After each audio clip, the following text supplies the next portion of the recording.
नमस्कार, मैं हूं संतोष। सिटी न्यूज़ वैन रीवा की सांध्यकालीन समाचार सेवा में आपका स्वागत है। प्रस्तुत हैं आज के मुख्य समाचार। मेडिकल कॉलेज में प्रशासक की नियुक्ति को लेकर एक बार फिर से विरोध प्रदर्शन शुरू हो गया है। रीवा सहित प्रदेश के सभी 13 शासकीय चिकित्सा महाविद्यालयों में प्रशासनिक अफसरों की तैनाती करने के फैसले की जानकारी लगने के बाद विरोध शुरू हो गया है। प्रदेश के सभी 13 चिकित्सा महाविद्यालयों में कार्यरत सभी चिकित्सा शिक्षा कल जहां काली पट्टी बांधकर अपना विरोध प्रकट कर रहे थे, तो वहीं आज सांकेतिक हड़ताल पर हैं, जबकि चिकित्सकों द्वारा इमरजेंसी सेवाएं दी जा रही है। चिकित्सा शिक्षकों का कहना है कि यदि मेडिकल कॉलेजों में डिप्टी कलेक्टर और एसडीएम की नियुक्ति का प्रस्ताव कैबिनेट में पारित हो गया तो हम आगे से काम बंद हड़ताल भी करेंगे। मेडिकल कॉलेज के असिस्टेंट प्रोफेसर यूरोलॉजी विभाग के डॉक्टर पुष्पेंद्र शुक्ला का कहना है कि विभाग के कुछ अधिकारी बिना सोचे समझे फैसला ले रहे हैं। हॉस्पिटल और मेडिकल कॉलेज के बारे में डॉक्टरों से बेहतर कोई नहीं जानता। प्रशासनिक अधिकारियों को नियुक्त करने से इसमें अव्यवस्थाएं ही बढ़ेंगी। ज्ञात हो कि इस साल जनवरी में भी ऐसा ही प्रस्ताव लाने का प्रयास हो रहा था, जिसकी समस्त मेडिकल कॉलेज में विरोध हुआ था। जी, सबसे पहली बात मैं ये क्लियर करूँगा कि ये कोई हड़ताल नहीं है, ये एक प्रकार का असहयोग है, क्योंकि हम अपनी इमरजेंसी सेवाएं दे रहे हैं और तुरंत हड़ताल करके हम अपने पेशेंट्स को परेशान नहीं करना चाहते। तो ये किसी हड़ताल नहीं है, बेसिकली एक विरोध है। विरोध दर्ज करने का तरीका है जिससे हमारी सरकार और हमारे ब्यूरोक्रेट्स जो ये निर्णय लेना चाह रहे हैं कि मेडिकल कॉलेज के स्तर पर प्रशासनिक अधिकारियों की नियुक्ति हो, ये सर्वथा गलत है।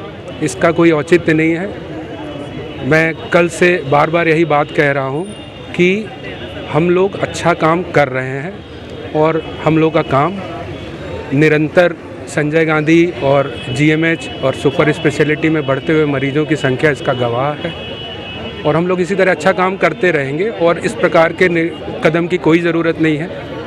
अगर सरकार चाहे, जैसे उनने MHA मतलब मास्टर्स ऑफ हॉस्पिटल एडमिनिस्ट्रेशन किए हुए 3 व्यक्तियों की नियुक्ति की मैनेजर की, उसको हमने वेलकम किया और बहुत अच्छा स्टेप था। उससे हमारे अधिष्ठाता और अधीक्षक उनके कामों में बहुत सहूलियत हुई, लेकिन एडमिनिस्ट्रेटिव ऑफिसर की कोई ज़रूरत नहीं है। वो जिस विभाग में है उसी काम को करते रहें तो बहुत अच्छा रहेगा और हम लोग अपना काम अच्छा कर रहे हैं। इस चीज़ को मैं बार बार बोलना चाहूँगा और इस कदम की कोई ज़रूरत नहीं है और हमें हड़ताल करने का कोई हमारा उद्देश्य नहीं है, क्योंकि इसमें अननेसेसरी रूप से मरीज प्रभावित होते हैं हमारे।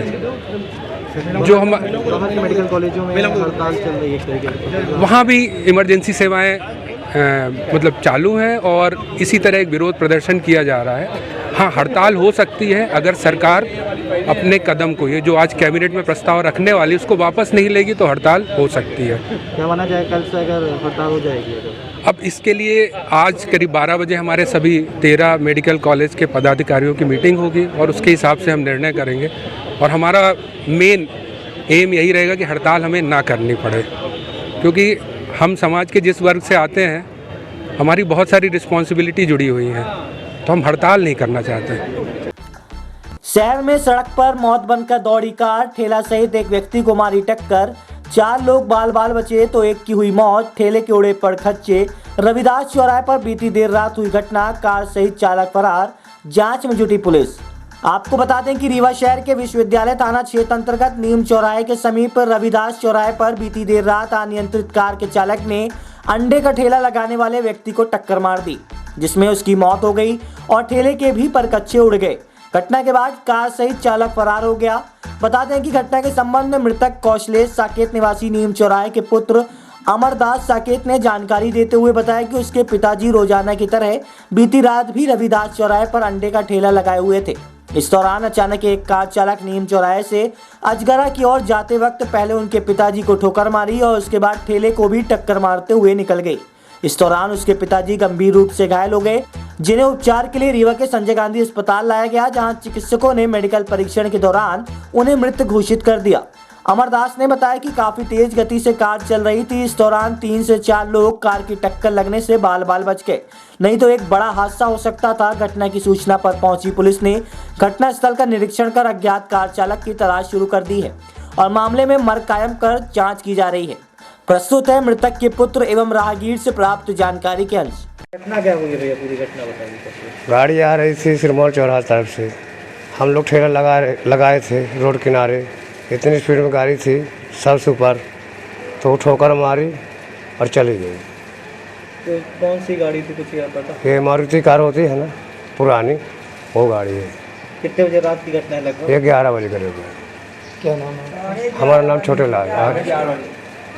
छोटे लाल साकेत।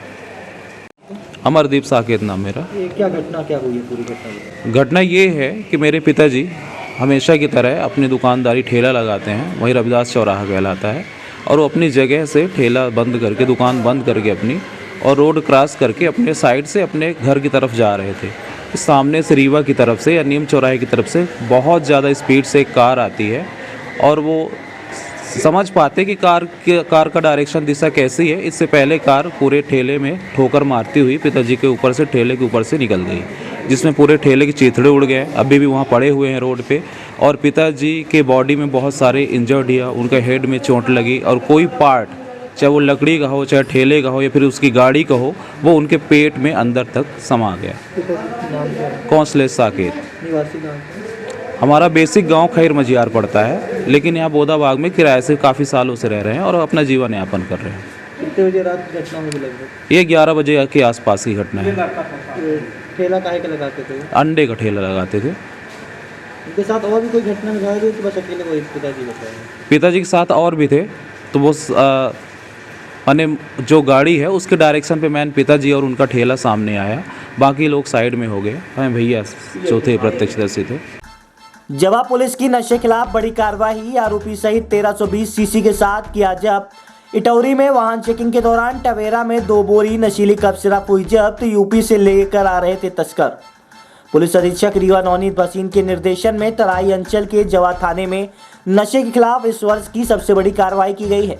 हम आपको बता दें कि थाना प्रभारी गीतांजलि सिंह के नेतृत्व में इटौरा में वाहन चेकिंग के दौरान एक टवेरा वाहन में 2 बोरियों में 1320 सीसी नशीली कप सिरप जब्त की गई है, जिसकी अनुमानित कीमत लगभग 2 लाख रुपए आंकी गई है।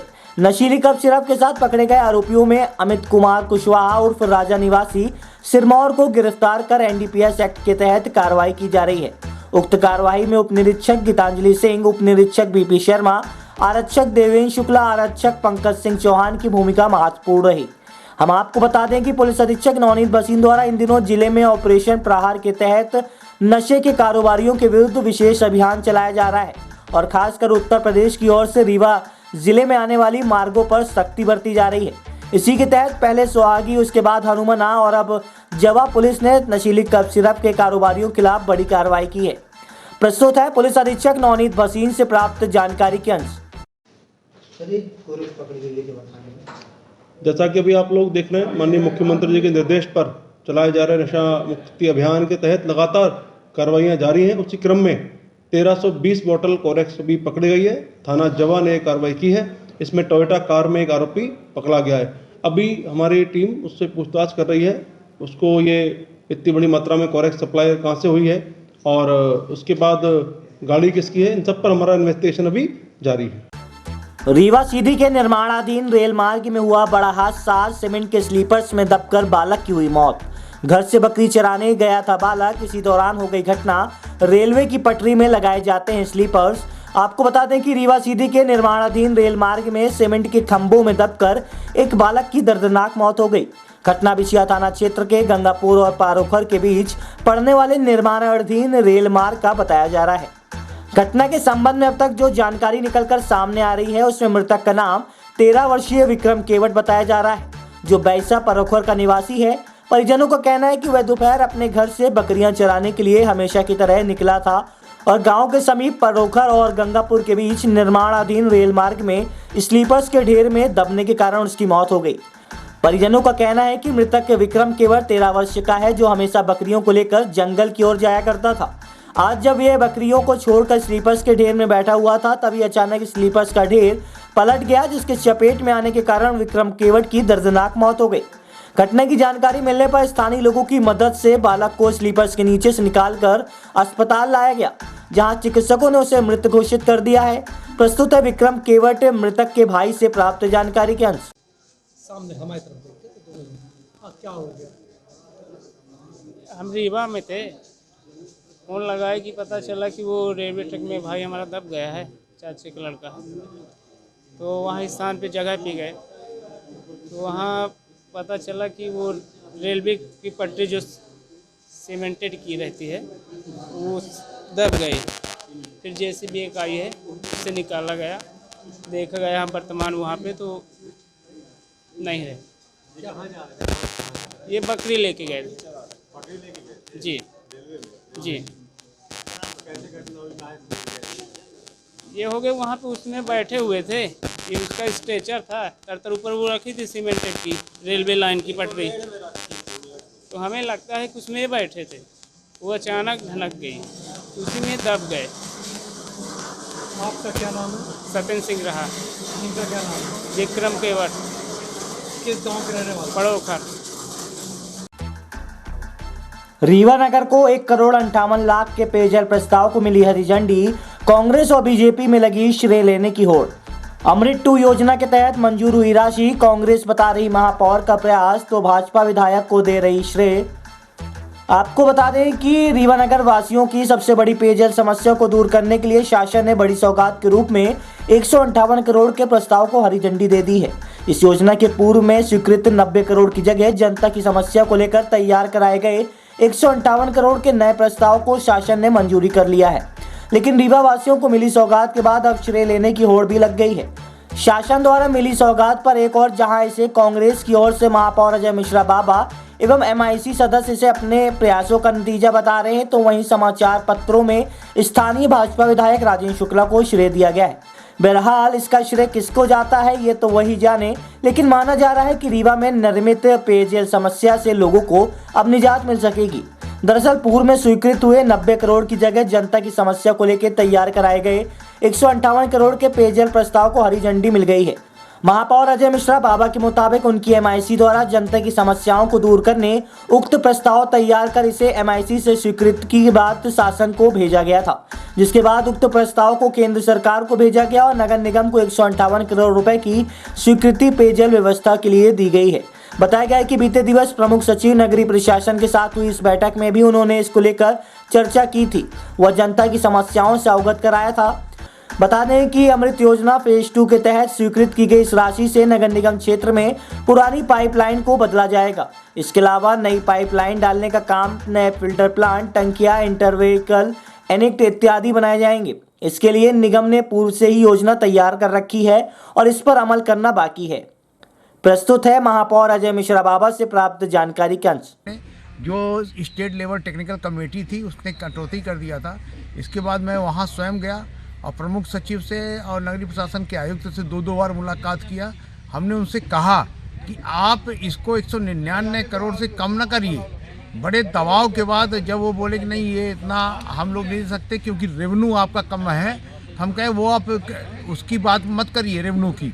हमारा शहर बड़ा है, हमारे यहाँ आबादी 3.5 लाख से ऊपर की है और वोटर अलग हैं और हम रेवेन्यू जनरेशन में लगे हुए हैं। नई नई चीज़ें हमारे यहाँ लगातार बन रही हैं, तो उसको देखते हुए उन्होंने ये डिसाइड किया कि आपका हम 130 करोड़ करे दे रहे हैं।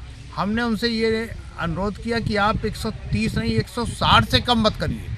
तो 158 करोड़ रुपया रीवा नगर निगम को पीने के पानी के लिए मिला है। मैं रीवा नगर वासियों से अनुरोध कर रहा हूं और मैंने पूर्व में भी कहा है कि साल भर के अंदर आपको पानी दे देंगे।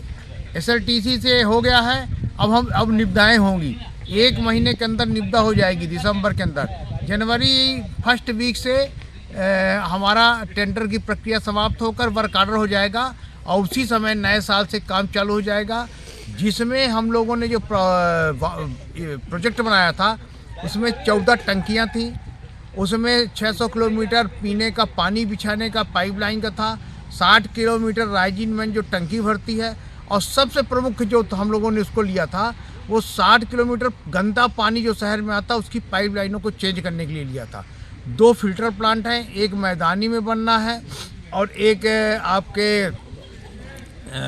यहाँ बनना है, एक मैदानी में और एक यहाँ पर बीहर वाले में बनना है। 2 फिल्टर प्लांट हैं। इस तरह करके पूरे शहर को हम लोगों ने बांधा है कि जो नगर निगम में आज की डेट में 45 वार्ड हैं वो ग्रामीण अंचल में भी हों, किसी में भी हों, वो सारे वार्डों को आपन ने शामिल कर लिया है। और अब मैं अपने MIC मेंबरों को धन्यवाद देता हूं जो उन्होंने एक भी मिनट समय गंवाए हुए इसको तत्काल किया। और धन्यवाद देता हूं मैं रीवा शहर के समस्त नागरिकों को कि जिन्होंने एक ज़मीनी आदमी को अपना महापौर बनाया और वो महापौर उनके लिए काम कर रहा है। 0.2 के अंतर्गत रीवा शहर को 158 करोड़ रुपए मिले। महापौर का चुनाव जैसे ही हम लोग जीते, वैसे पहली ही MIC की बैठक में हम लोगों ने ये तय किया था कि जो भी हमारे संकल्प पत्र में है उसको पूर्ण करने की कोशिश करेंगे। उसमें हमारा एक ये मुद्दा था कि रीवा शहर के लोगों को शुद्ध साफ पीने का पानी पिलाएंगे, स्वच्छ जल पिलाएंगे। क्योंकि रीवा के पूर्व मंत्री और जो वर्तमान विधायक हैं श्री राजेंद्र शुक्ला जी, वो रीवा की जनता को 15 सालों से मीठा पानी के नाम पे छलते आए। 200 करोड़ रुपए से ऊपर इन्होंने पानी के नाम पे खर्चा किया और रीवा के लोगों को आज भी दूषित, काला, मैला और मलयुक्त पीने को पानी मिल रहा। हर मोहल्लों से ये बातें उभर के आ रही हैं। इसके देखते हुए हम लोगों ने एक DPR तैयार कराया था 199 करोड़ का। MIC से पास करके हम लोगों ने शासन को भेजा। अमृत 0.2 में हम लोगों को 90 करोड़ का पैसे का प्रावधान था। केंद्र सरकार ने कैटेगरीज वाई शहरों को बांटा है, अंशदान देना पड़ता है। उसमें 60% केंद्र सरकार देगी, 40% 20% या 30% स्टेट गवर्नमेंट देगी, बाकी 10% से 20% नगर निगमों को देना पड़ता है। तो ये कैटेगरीज वाइज ये वर्गीकृत किया गया था कि इतना इतना पैसा हम आपको देंगे। तो इसमें हमारा भी अंशदान शामिल है नगर निगम का। और हमारे MIC मेंबर, हमारे पार्षद साथी जितने हैं, ये सब लोगों की एक ही मंशा थी कि अच्छा से अच्छा काम शहर में हो, सुव्यवस्थित हो और लोगों को पीने का, शुद्ध पीने का पानी मिले। हम लोगों ने तो संकल्प ही लिया था कि अगर हम रीवा शहर के लोगों को पीने का पानी नहीं दे सकते हैं तो फिर दे क्या सकते हैं। रीवा के युवक का थाईलैंड में बजेगा डंका। अंडर 21 फुटबॉल टीम में हुआ चयन। दिल्ली के बाद नेपाल में गोल्ड मेडल जीतने के बाद थाईलैंड के लिए मध्य प्रदेश से अभिषेक का चयन। विंध्य की धरा में कौशल की कमी नहीं, फिर चाहे वह किसी क्षेत्र की बात हो, वह अपने कौशल का लोहा मनवी लेते हैं। रीवा के कुलदीप सेन, ईश्वर चंद जैसे खिलाड़ियों का चयन टीम इंडिया में होने के बाद अब रीवा का ही एक युवक फुटबॉल की दुनिया में इतिहास बनाने का प्रयास कर रहा है। रीवा के SF कॉलोनी में रहने वाले अभिषेक कोल का चयन अंडर 21 इंटरनेशनल टीम के लिए हो गया है। हैरत की बात तो यह है कि पूरे मध्य प्रदेश से अभिषेक को चुना गया है, जिसने दिल्ली में अपने कौशल का लोहा मनवाते हुए गोल्ड मेडल हासिल किया। इंडिया की टीम जब नेपाल के लिए रवाना हुई तो वहां भी अभिषेक ने गोल्ड मेडल पर अपना अधिकार कायम रखा। अब अभिषेक का चयन थाईलैंड में 24 नवंबर से होने वाले अंडर 21 नेशनल टीम में चयन होगा। अभिषेक की सफलता से रीवा में लोगों के बीच खुशी का माहौल व्याप्त है। आज आपके बच्चे का चयन हुआ है फुटबॉल की टीम के लिए, देश के लिए बाहर खेलने जा रहा है, कैसा महसूस कर रहे हैं? मेरे को सर बहुत खुशी लग रही है। क्या चाहते थे इस मुकाम तक? आपको विश्वास था आपका बच्चा पहुँचेगा? मेरा विश्वास था, इसलिए हमने जहाँ तक खेलने गया है मैं कभी नहीं किया। जो रुपए पैसा जो भी से रहता था मैं पूरा करते थे। क्या करते हैं आप? मैं SF में नौकरी करता हूँ, हेड कांस्टेबल करते नौकरी करता हूँ 9th बटालियन SF। ये जब बच्चा आपका वहाँ खेलता था, ऐसे ग्राउंड में खेलता था कोच कासिम साहब से, तो उस समय आप देखते थे तो क्या लगता था आपको कि ये बच्चा? हमको लगता था कासिम साहब को, मैं जाता था ग्राउंड में देखने, मेरे को बहुत अच्छा लगता था। मेरे को वहीं से भरोसा हुआ कि मेरा लड़का कि भविष्य अच्छा खिला के बताएगा, इस कारण से मैंने इसके पीछे लगा रहा। आज कैसा लग रहा है आपको? आज मेरे को बहुत खुशी लग रही है।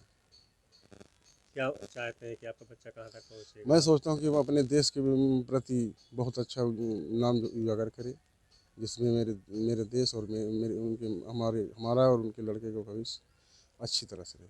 आपके बच्चे की रुचि खेल में अधिक दिखाई दे रही है जी। पढ़ाई में कैसा है? पढ़ाई में मीडियम है सर, पर खेल में रुचि ज़्यादा रखता था। और आप भी उसको प्रोत्साहित कर रहे हैं कि खेल में आगे बढ़ जाए? जी जी सर। अभिषेक कुमार। अभी आपका फुटबॉल में चयन हुआ है, अब देश से बाहर खेलने जा रहे हैं, ये एक बड़ी उपलब्धि आपके लिए है। कैसे शुरुआत की आपने खेल की और आगे कहाँ तक जाना चाहते हो? सर स्कूल से स्टार्ट किया था, स्कूल लेवल में खेलता, स्टेट नेशनल खेलता था। ये क्लब यहाँ ऐसा ग्राउंड में क्लब है मेरा, मोहम्मद कासिम सर सिखाते हैं, वहीं खेलते सिलेक्शन देने गया था दिल्ली नेशनल। फिर वहाँ के बाद वहाँ गेम हुआ, सिलेक्शन हुआ मेरा, फिर इंडो नेपाल चैम्पियनशिप में गया, तो वहाँ सिलेक्शन हुआ, तो वर्ल्ड गेम में भी सिलेक्शन हुआ, थाईलैंड जाना है जी। अभी कहाँ गए थे, इससे पहले कहाँ ये नेपाल गए थे नेपाल जी। सिलेक्शन कहाँ हुआ था आपका? दिल्ली में हुआ था, नोएडा में। दिल्ली में कहाँ कहाँ की टीमें पहुँची? दिल्ली में बहुत बिहार की टीम आई थी और कलकत्ता की टीम आई थी, 3-4-5 जगह की टीम आई थी, फिर वहाँ सिलेक्शन हुआ था। फिर इसके बाद आप नेपाल गए? हाँ नेपाल में कौन मिला आपको, कितना टफ लगा ये खेल के समय, कौन आपसे हावी हो रहा था? नेपाली वाले अच्छी टीम थी, नेपाल की टीम थी, वो अच्छी थी हाँ। अब आपका सिलेक्शन वहाँ हुआ है, तो वहाँ क्या महसूस कर रहे हो, आगे कितनी कठिनाइयाँ आ सकती हैं आपके साथ? टीम इस बार अच्छी है कि थाईलैंड वर्ल्ड गेम है तो पूरे वर्ल्ड की टीम ही आती है। आपको विश्वास है कि आप अच्छा? हाँ टीम अपनी अच्छी है, कोशिश करेंगे जीतने की। ये अपने यहाँ से मध्य प्रदेश से किसका किसका चयन हुआ है? मध्य प्रदेश मेरा ही हुआ है। अकेले? हाँ अकेले का हुआ है। तो आगे जाके मुमकिन है आप अपने प्रदेश का नाम रोशन करोगे, साथ में ज़िला का नाम रोशन? जी बिल्कुल करेंगे। तो कासिम सर से इस बात की चर्चा हुई क्या कि आप वहाँ तक पहुँच चुके हो? हाँ उनको बताया था मैं। क्या बोल रहे हैं? बोले हो गया ठीक, खेलो अच्छा करना। आगे क्या बनना चाहते हैं? आगे हो गए प्लेयर बनना चाहते हैं, हाँ इंडिया के लिए खेलना चाहते हैं, गोल लाना चाहते हैं। देखा जाता है कि क्रिकेट में लोगों की बहुत रुचि रहती है, आपने इस अलग आयाम चुना है और फुटबॉल की ओर रुचि बढ़ाई है। आज आप देश के लिए, देश का भविष्य बनने जा रहे हो फुटबॉल के लिए, तो क्या चाहते हो कि आगे हम मतलब आपके देश की टीम कहाँ तक पहुँच पाए? अब देखिए पहुँचेगी टीम, खेलने जाएंगे, देखते सिलेक्शन होता है क्या होता है उसके ऊपर है, जीतते हैं तो होगा सिलेक्शन आगे। आपको अपने पर विश्वास? हाँ बस विश्वास पूरा है। आज की खबरों में बस इतना ही। कल हम फिर हाजिर होंगे कुछ नई खबरों के साथ। तब तक के लिए हमें इजाजत दीजिए। नमस्कार।